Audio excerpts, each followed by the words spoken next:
على رسول الكريم أما بعد فأعوذ بالله من الشيطان الرجيم بسم الله الرحمن الرحيم قل يا عبادي الذين أسرفوا على أنفسهم لا تقنطوا من رحمة الله صدق الله العظيم۔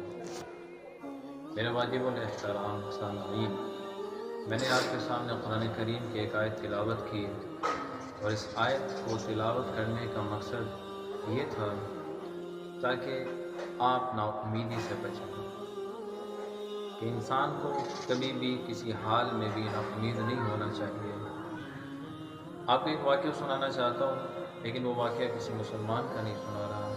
ایک شخص تھا ڈیل کارنیگی، 1939 میں اولمپکس گیم ہونے تھے، اس میں اس نے حصہ لینا تھا اور اس کا خواب یہ تھا، اس کا ویژن یہ تھا کہ میں نے دنیا کا نمبر 1 بیسٹ شوٹر بننا ہے، اور اتنی محنت کرتا تھا کہ اس کا نشانہ اتنا زبردست تھا کہ اس کے سارے گاؤں والے کہتے تھے کہ کارنیگی ہی نمبر 1 بیسٹ شوٹر بنے گا اور اولمپکس میں پہلا نمبر لے کر آئے گا، گولڈ میڈل لے کر آئے گا۔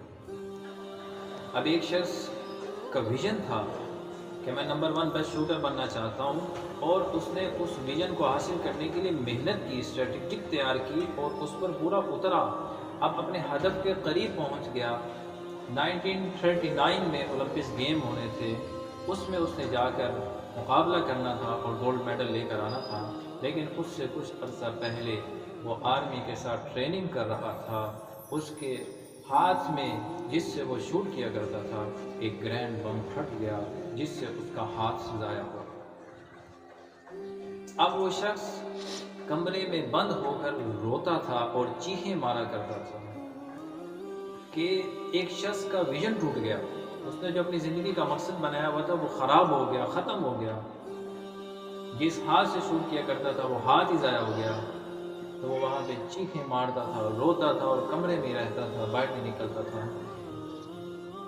ایک دن اس کے دل میں خیال آیا کہ کارنیگی تم کیوں رو رہے ہو؟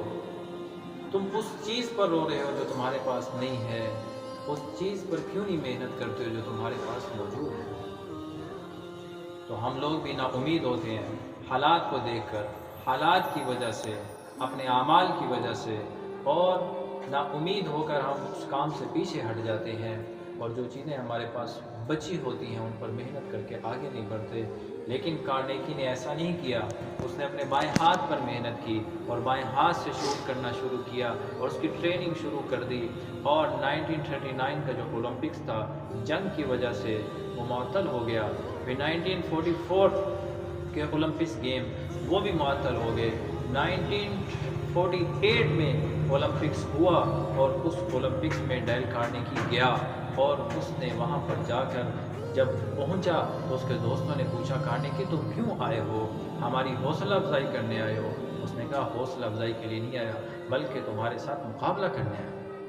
1938 سے لے کے 1948 تک 10 سال گزر گئے، اس کی عمر بھی کتنی زیادہ ہو گئی ہوگی، لیکن اس نے ہمت نہیں ہاری اور اس نے اپنا جو ویژن بنایا تھا اور جو اسٹریٹجک تیار کی تھی اس پر محنت کرتا رہا، اور 1948 کے اولمپکس میں ڈیل کارنیگی گولڈ میڈل جیت کر آیا بائیں ہاتھ سے، اور پھر 1952 کے اولمپکس میں گیا اور وہاں پر بھی گولڈ میڈل لے کر۔